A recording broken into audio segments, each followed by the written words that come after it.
வந்த இடதுசாரிகள் கொண்டு வந்த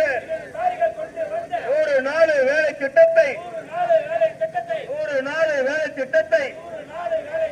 மகாத்மா காந்தி பேரை நீக்கி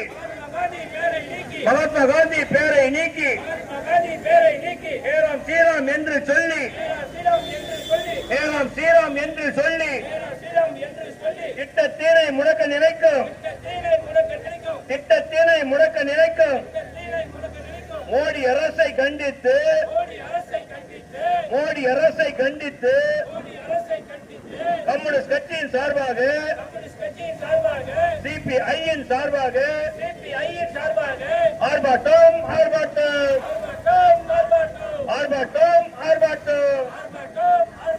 தடுக்காதே